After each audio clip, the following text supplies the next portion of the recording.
The alien colony of Thelene was normally a quiet and peaceful place, filled with soft lights, floating gardens, and calm music that played from the city towers. Parents worked in harmony, soldiers trained politely, and children played in safe areas under the watchful eye of caretakers. Nothing dangerous ever happened here.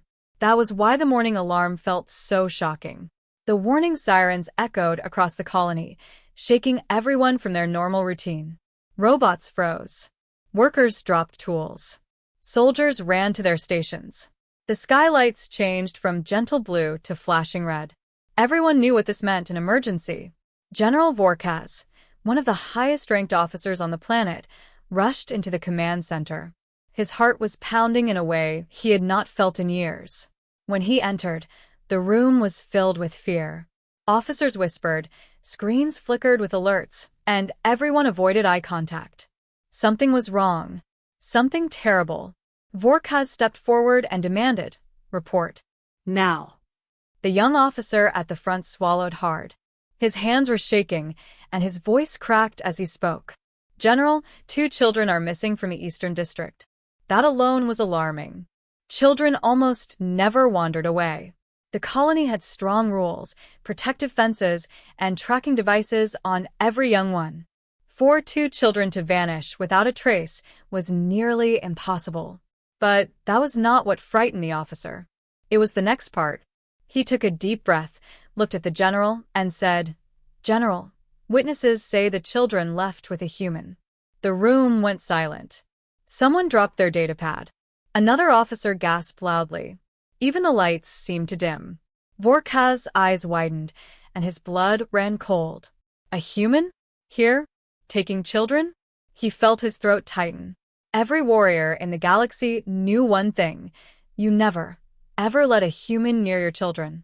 Not because humans were cruel, but because humans were unpredictable, fierce, and terrifying when it came to young ones.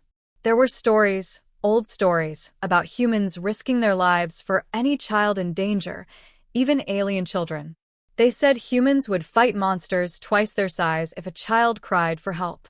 They said humans became unstoppable if a child was threatened. But there were also darker rumors. Some alien species believed humans could shape children's minds, teach them strange survival skills, or turn them into warriors. Vorkaz didn't know what was true and what was myth. All he knew was this: a human taking alien children was a situation more dangerous than any war. "Show me the footage," Vorkaz ordered. The screen lit up. A small camera showed the 2 children walking near the edge of the colony. Then a tall human soldier appeared. He didn't grab the children. He didn't force them. Instead, he knelt down, said something softly, and both children took his hand willingly. Then all 3 walked toward the thick forest. Vorkaz felt panic rising in his chest. Why did they go with him? Did he trick them? Threaten them? Hypnotize them? No one answered. No one had any idea. Another officer stepped forward. "General, the human was identified. His name is Captain Elias Ward, a former Earth soldier." Vorkaz recognized the name immediately. Humans spoke of Ward like a legend, a soldier who survived battles that should have killed him, who saved civilians even when his own life was in danger. Some called him a hero. Others called him dangerous. Ward was a mystery, one the aliens did not understand. "Track them," Vorkaz said. "Now." The command center lit up with scanning beams, and tracking drones launched into the air. But after only a few seconds, the lead technician shook his head in confusion. "The human disabled our scanners," he said. "He covered the children's signals. We cannot find them." Vorkaz's heart sank.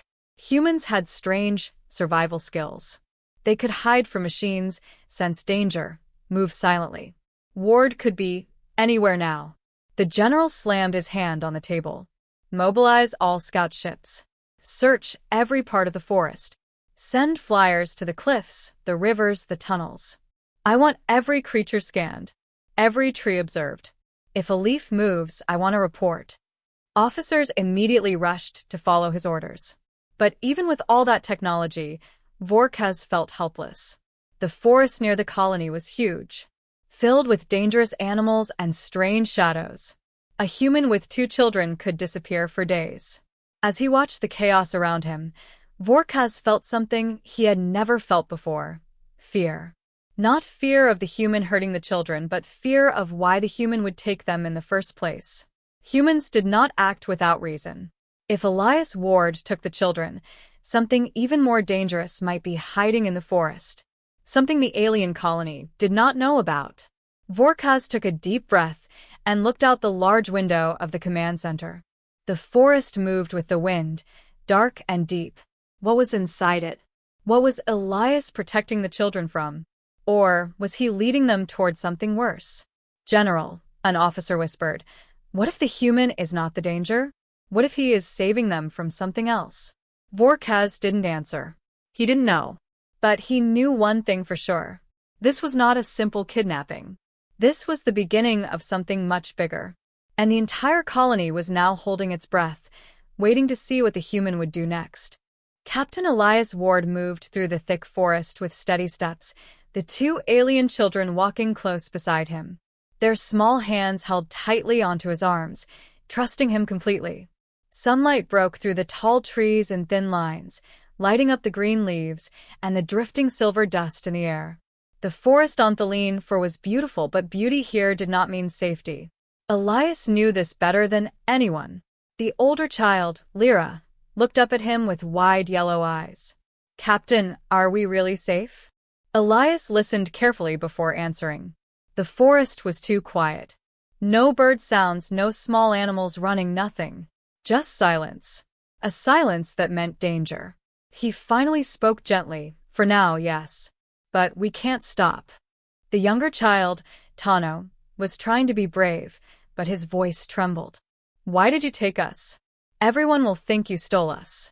Elias stopped walking and knelt down in front of them. He placed a hand on each child's shoulder.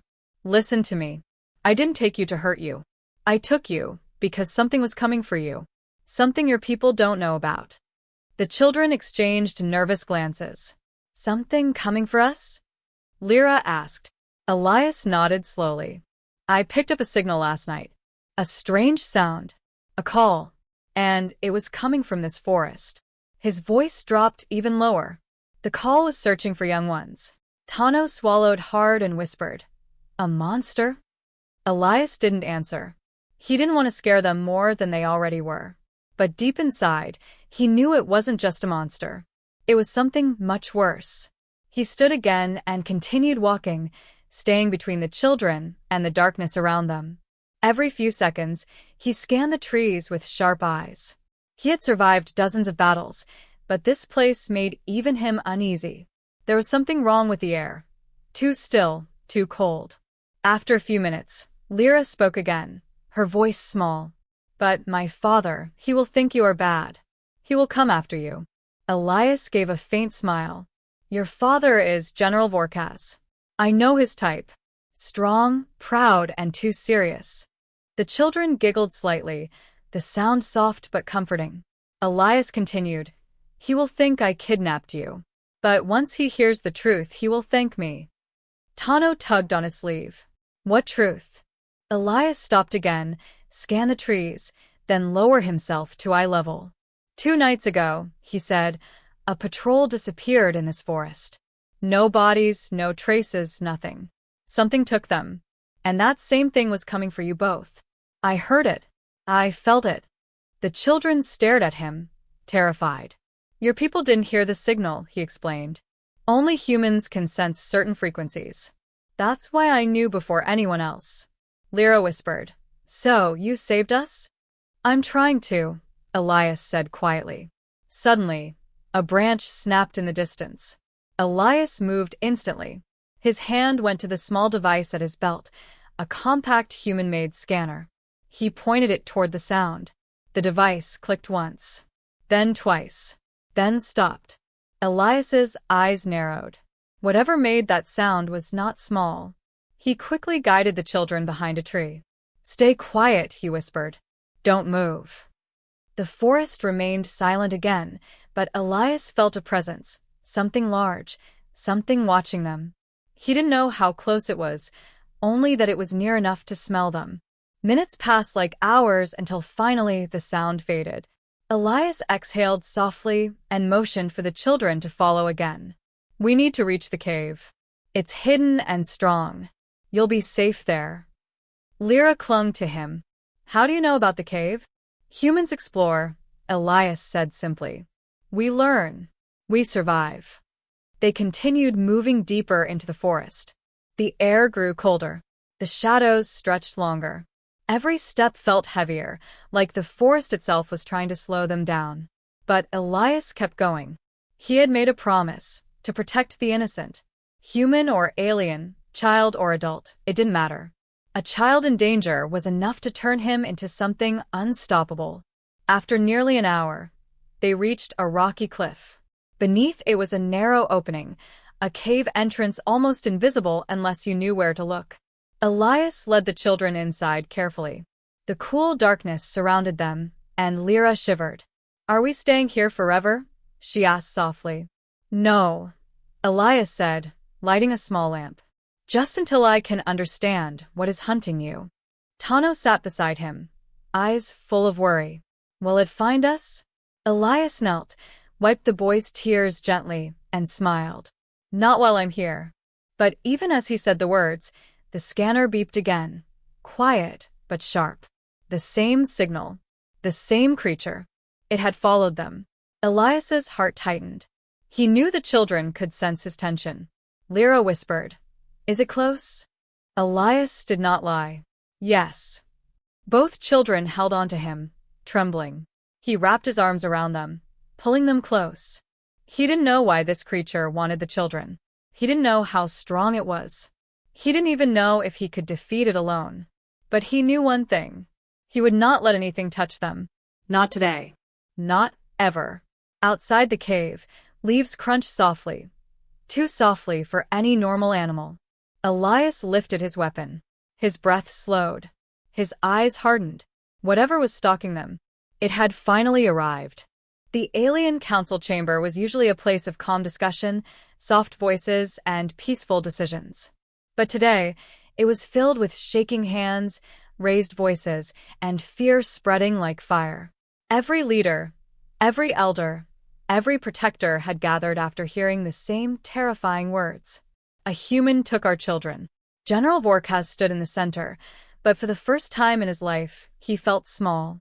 All eyes were on him, demanding answers he did not have. The chamber lights flickered, reacting to the rising tension.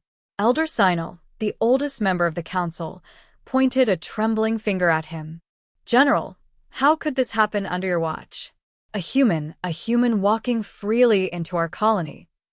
Another elder stepped forward, her voice sharp. And the children went with him. Willingly. What does that mean? Did he control their minds? Use human tricks? Vorkaz did not answer. He kept replaying the footage in his mind. Elias Ward kneeling down, speaking softly, and the children following him without fear. That image bothered him more than anything else. Children did not trust strangers. So, why a human? A younger council member leaned forward. Maybe the human forced them. Humans are strong. They can scare children easily. But Elder Sinal shook his head. No. Look at their body language. They were not scared. Then his voice dropped. Which is worse? The room fell into an uneasy silence. Everyone knew the stories. The old myths. The warnings passed down for generations. Humans were dangerous. Humans were unpredictable. Humans were protectors, but also disasters waiting to happen. One elder whispered, if a human is involved, then something else is wrong. They never act without reason. Another nodded. Humans do not take children. They save children. A few eyes widened at that. Was this human saving them from something? Or using them for something else? Vorkaz finally spoke, his voice heavy. We cannot assume anything. This human, Elias Ward, he is not like others. His record is strange. He survived battles no one should survive. He rescued hundreds of civilians. Even alien ones. He is different. A council member scoffed. Or, he is dangerous.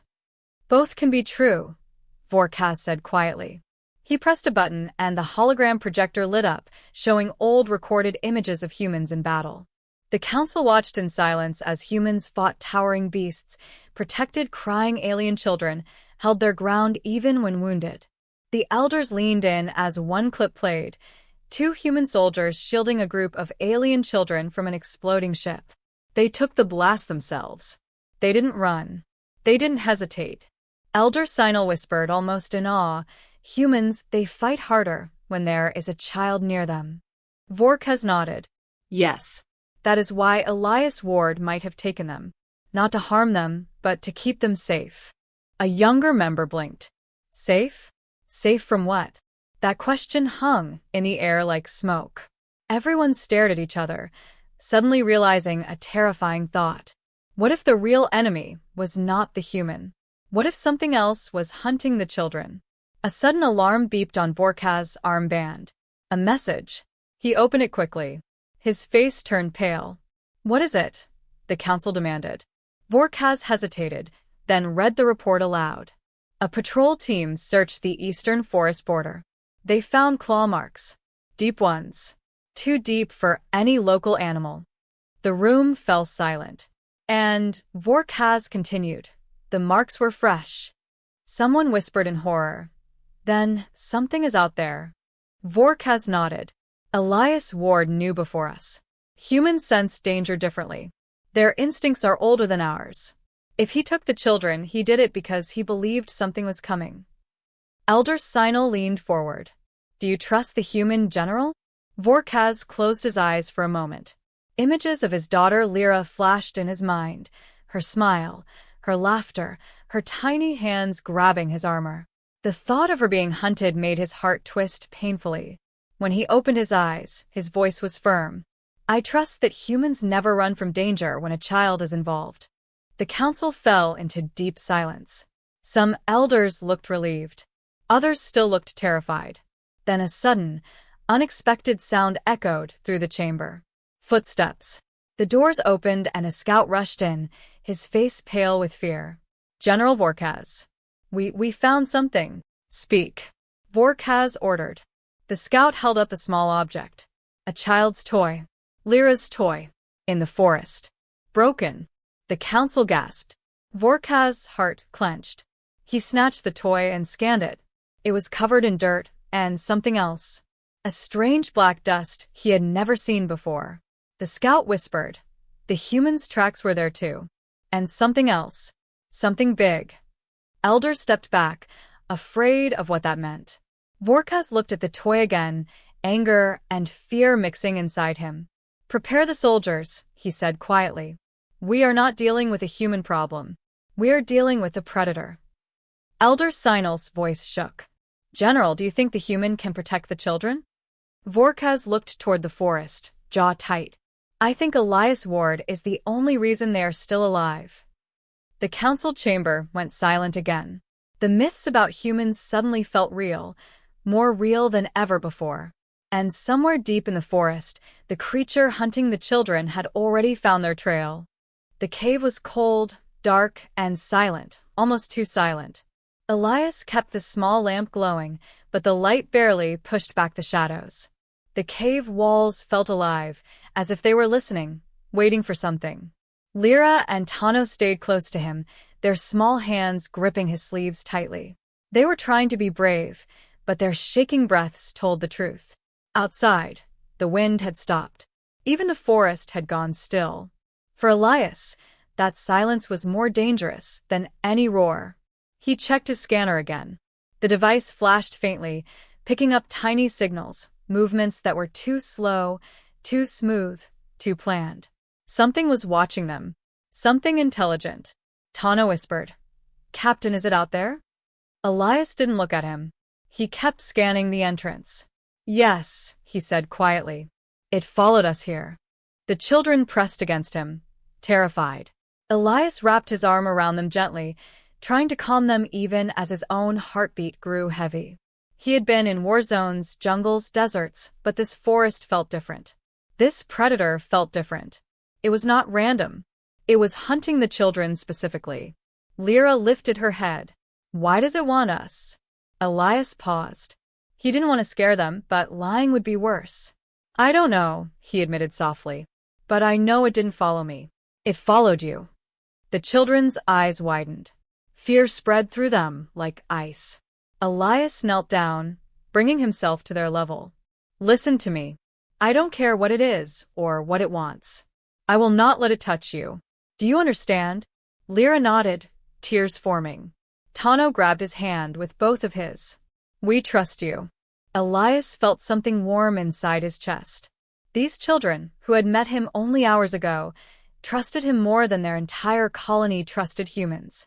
That thought gave him strength. Then the sound came. A soft scrape. Metal against stone? No. Bone against rock. Slow. Careful. Like claws dragging gently along the cave wall. The children froze. Elias slowly raised a finger to his lips, signaling for silence. He turned off the lamp. Darkness swallowed them instantly. The children clung to his arms, and Elias shifted his body to shield them completely. His eyes tried to adjust, but even with his soldier training, he could barely see anything. But he could hear. Footsteps. Not human. Not animal. Something in between. Something that moved with purpose. The steps stopped right at the cave entrance. The air grew colder. A low growl echoed through the cave, vibrating through the stone floor. Tano whimpered quietly, and Elias placed a gentle hand over the boy's mouth, whispering into his ear, "Shh, I'm here." Another growl came, deeper this time, almost like words from a throat not meant to speak. The creature was searching, smelling, listening. And then, a long, slow inhale. It was sniffing for them. Elias felt the children trembling uncontrollably. He held them closer, his muscles tense, ready to fight even with the odds against him. He had fought giant beasts before. He had faced alien war machines. He had survived things that should have killed him. But this was different. This predator was smart, patient, ancient. Elias didn't move, not yet. Minutes passed like hours. Finally, the footsteps moved slightly away from the entrance. Elias waited. Then he whispered, "Stay here. Don't make a sound." He slowly rose to his feet. The children tried to grab him, but he gently pulled free. He couldn't let them follow him into danger. Elias crept toward the cave entrance like a shadow. He was silent, calm, focused. Every movement was careful. Every breath controlled. He reached the opening and peered outside. At first, he saw nothing. Then his eyes widened. On the ground were massive footprints, deep claw marks shaped like hooked spears. The dirt was torn up, and the trees nearby had long scratches cutting deep into their trunks. Something enormous had been here. Something strong enough to break stone. But what chilled Elias most was the smell. A strange, metallic scent like burning iron floating in the air. Tano's voice whispered shakily from behind him. "Do you see it?" Elias didn't answer. His eyes scanned every shadow. Then he saw it. A tall, dark figure stood between two trees. At first, it blended perfectly with the darkness, almost invisible.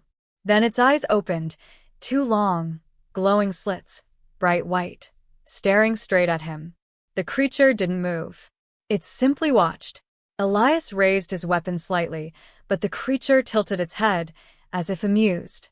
Then it stepped backward and vanished into the forest. Not walked, not ran, vanished, like it was made of smoke. Elias felt his breath quicken. He had faced deadly creatures before, but this was something else. Something unnatural. He returned to the children and knelt beside them. "We need to stay inside tonight," he whispered. "The creature won't attack while the moons are rising." Lyra sniffed. "How do you know?" "Because it didn't come for me," Elias said softly. "It came for your fear. And right now your fear is strongest in the dark."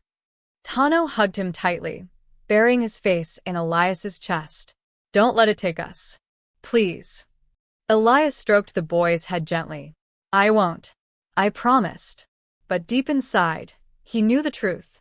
The creature wasn't leaving. It was waiting, watching, learning. And the next time it came, it wouldn't stop at the cave entrance. General Vorkaz moved through the forest with his soldiers, but every step felt like walking into a nightmare. The air was colder here, unnaturally cold. The usual forest sounds were gone. No birds, no insects, no wind. It felt like the whole world was holding its breath. Beside him, scout drones floated silently, scanning every tree trunk and stone. They found nothing. No heat signals. No living shapes. Just emptiness and shadow. Vorkaz clenched his jaw. "He's close," he whispered. "I can feel it." One soldier glanced at him nervously. "The human or the creature, sir?" Vorkaz didn't answer. He wasn't sure himself. Then they found the footprints. Huge claw marks, as long as Vorkaz's forearm, carved deep into the ground. Some marks tore straight through rock. Even his strongest warriors stiffened when they saw them.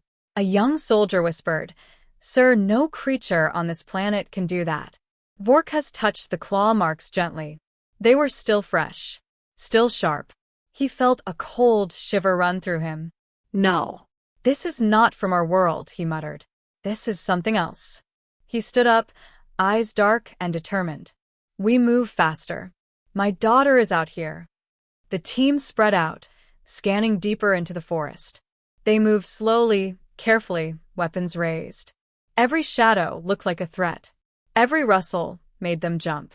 Then a soldier shouted, "General, over here." Vorkaz rushed toward the voice and found a small piece of fabric caught on a thorn bush. Purple cloth. His daughter's clothing. He grabbed it, heart pounding hard. "Lyra!"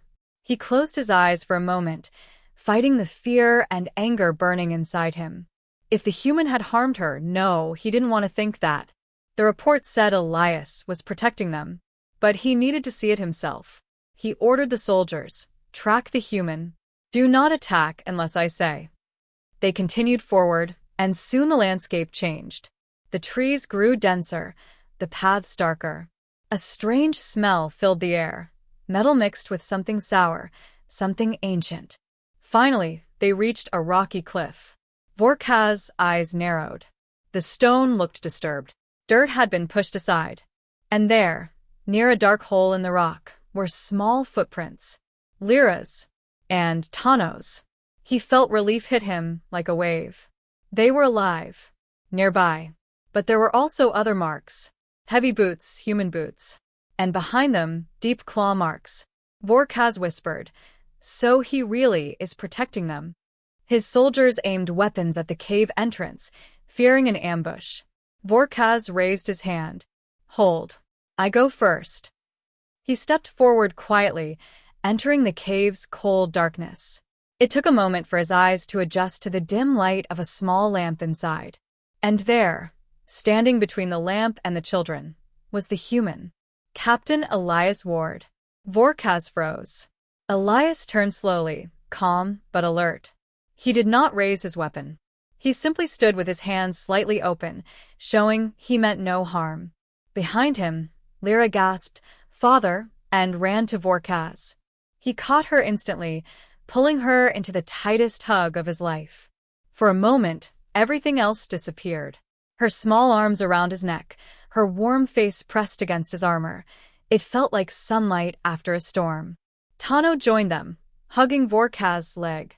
The general placed a hand on his head gently. But then his eyes snapped open. He looked at Elias.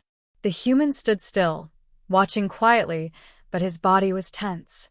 Ready. Protective. Vorkaz stepped forward slowly, placing Lyra behind him. "Human, what have you done?" Elias didn't flinch.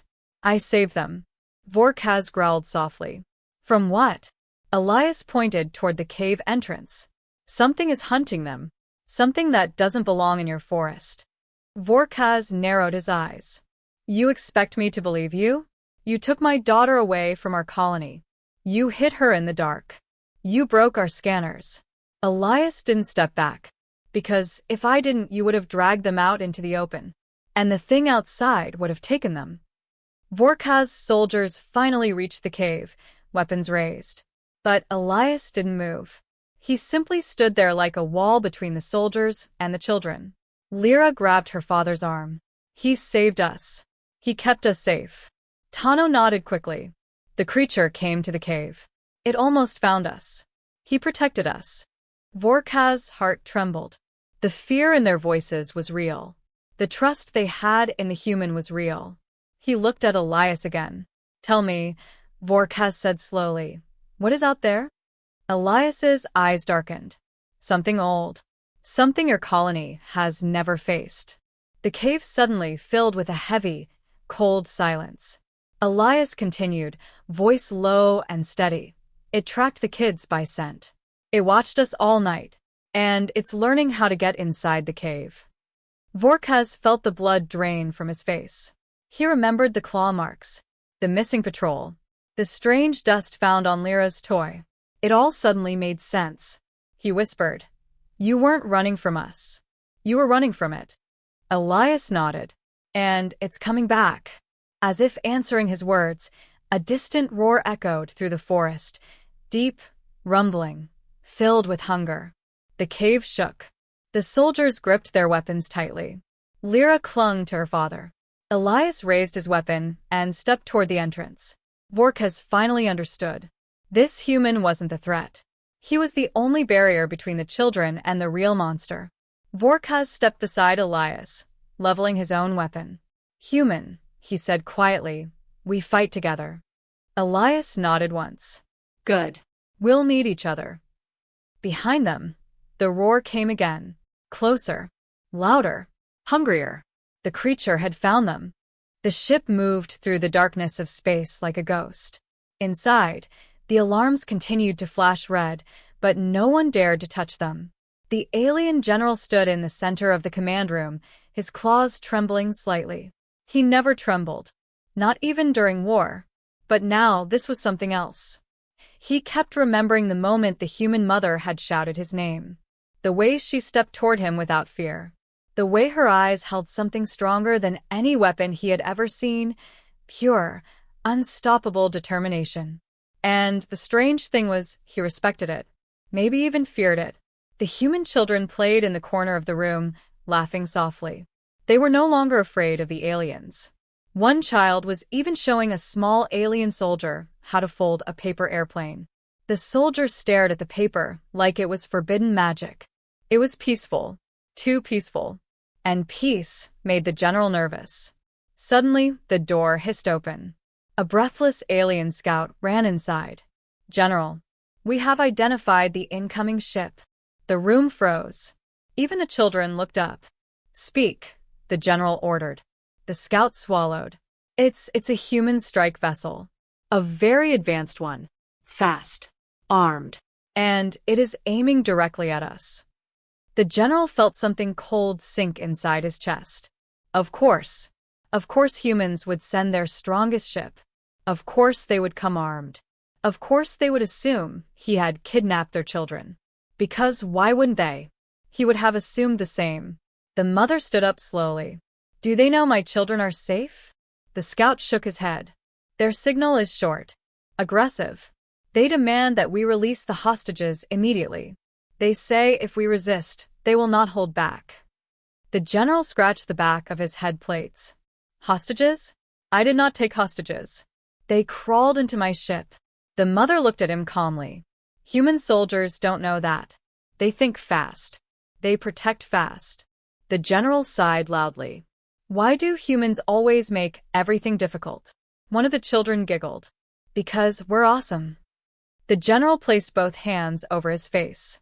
He could command armies, lead invasions, and defeat enemies twice his size. But he could not handle 3 small humans and their strange, fearless mother. The mother walked toward him. Let me talk to them. Let me calm them before they fire. The general hesitated. If I open communication, they may see you surrounded by my soldiers. They will think you are under threat. They might shoot immediately. That thought hit the mother like lightning. She stepped back, worry spreading across her face for the first time. Her children grabbed her hands. Mom, they're really coming? She nodded slowly. Yes. And they won't stop. The general paced across the room, thinking. He knew human ships. He knew how they fought. They didn't do warning shots. They didn't negotiate if they believed children were in danger. They attacked. Fast. Hard. With everything they had. The mother looked at the general. If they attack, your ship will break. The general growled. I know. She continued, softer. And everyone inside will die. The general stopped walking. His soldiers stared at him. The children stared too. Even the mother waited for his next move. He exhaled slowly. There is only one choice. The mother leaned forward. What choice? He pointed at the escape pods. You and the children leave on a pod. It will take you straight to the human ship. When they see you safe, they will stop attacking. The children gasped. The mother shook her head. No, she said firmly. I don't leave people behind. My children don't leave people behind.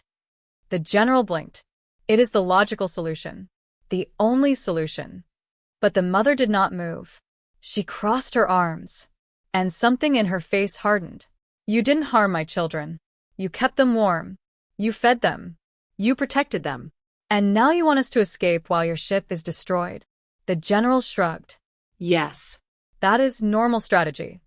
One of the children stepped forward. No. That's not normal. That's stupid. The general looked offended. I am a brilliant military leader. But you're going to die, the child said. The general hesitated. He did not like the idea of dying. He liked the idea of explaining himself to angry humans even less. The mother suddenly snapped her fingers. Wait. Maybe we don't need to run. Maybe we show them the truth. How? The general asked. She pointed toward the docking bay. Take us to the main window.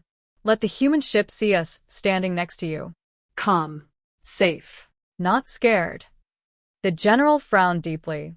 You think they will believe that? She nodded. Humans believe what they see. But if they fire before they see it? She smiled softly. They won't. The general stared at her. Something about her confidence, no. Her trust shook him. Finally he said, Very well. We try your idea. They walked toward the observation deck.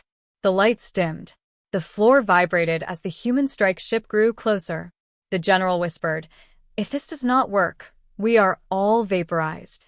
The mother placed a hand on his armored arm. Then, let's make sure it works. The children stood between them. Alien soldiers surrounded them nervously. Everyone held their breath as the giant human warship came into view, glowing, armed, and ready to fire. And for the first time, the alien general truly understood why humans were feared across the galaxy. They weren't dangerous because of their weapons. They were dangerous because of how far they would go to protect their own. The human strike ship loomed outside the alien vessel like a giant metal beast. Its cannons were glowing, ready to fire. Every alien soldier on the command deck felt their bones shake. Even the general, who had survived 7 wars, felt his throat tighten. The mother stood calmly next to him, her children holding her hands. She looked at the ship not with fear, but with a strange confidence, like she knew exactly how humans would react. The general whispered, Your people look angry. They're not angry, she replied softly. They're scared for us. Humans fight hardest when they're scared to lose someone. The general swallowed. That is not comforting. The lights flickered as the strike ship sent another warning message. A deep, powerful voice filled the alien bridge. Unidentified vessel. Release the human children immediately, or we open fire. The mother took a step forward. Open the visual channel. The general hesitated. If they see you next to me, they might think I'm forcing you. She shook her head. You have to trust me, just like I trusted you. Those words surprised him. She trusted him? A human? Trusting an alien general? He pressed the panel. Visual channel opening. Instantly, the screen lit up, showing the human admiral. His face was sharp, his eyes cold and focused. When he saw the mother, his expression broke. Fear, relief, and confusion all mixed together. The mother gave a small wave. Hi. We're fine. The admiral blinked. Ma'am, what are you doing next to an enemy general? He's not the enemy, she said. He protected my kids. The general stiffened. He had never been defended by a human before. The admiral frowned. Are you under threat? Blink twice if. The mother rolled her eyes. I'm not blinking. I'm telling you the truth. No one here harmed us. The children jumped into view, waving wildly. We're okay. The aliens have good food. The general is funny. Every alien in the room stared at them, confused. Funny? The general? The admiral froze, staring at the children with disbelief. Then he looked at the general. His jaw clenched. You, the admiral growled, give me one reason not to fire anyway. Alien soldiers tensed. The general stepped forward, straightened his back plates, and tried to look dignified. I did not kidnap them, he said in a serious tone. They invaded my ship. The admiral's eyebrow rose. They invaded you? Yes, the general shouted. They crawled inside, touched all the buttons, stole my food, and asked too many questions. The children giggled behind him. The mother sighed. He's right. They did all of that. The admiral rubbed his forehead. Of course they did. For a moment, everything was silent. Then the admiral leaned closer to the screen. General, he said, why didn't you send them back? The general hesitated. His soldiers watched him. The humans watched him. Even the children stared up at him. Finally, he said, because they were lost.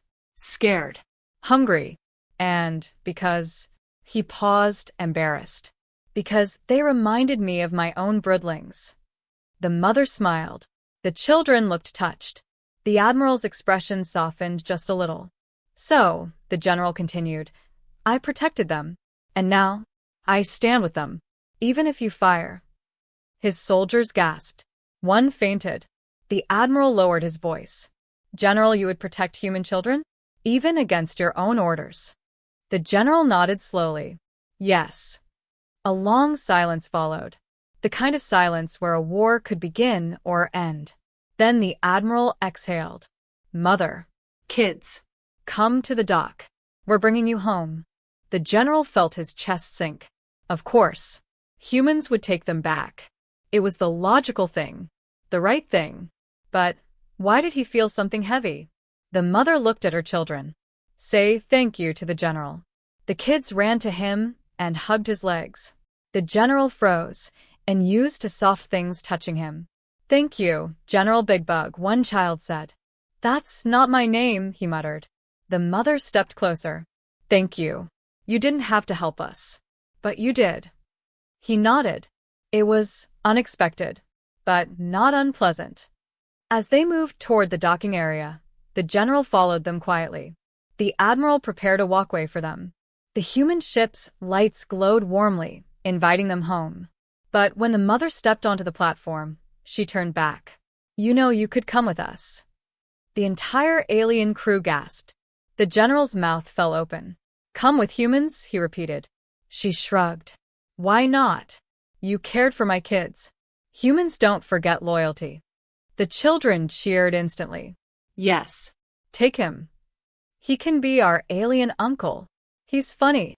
The general looked at the admiral. The admiral looked at him. The admiral finally said, General, if you step onto this ship, everything changes. The general looked back at his soldiers, confused, shocked, unsure. Then he looked at the mother and her children, small, brave, trusting. He took a deep breath. His next step would change the galaxy forever. And slowly, carefully, the alien general stepped toward the human ship.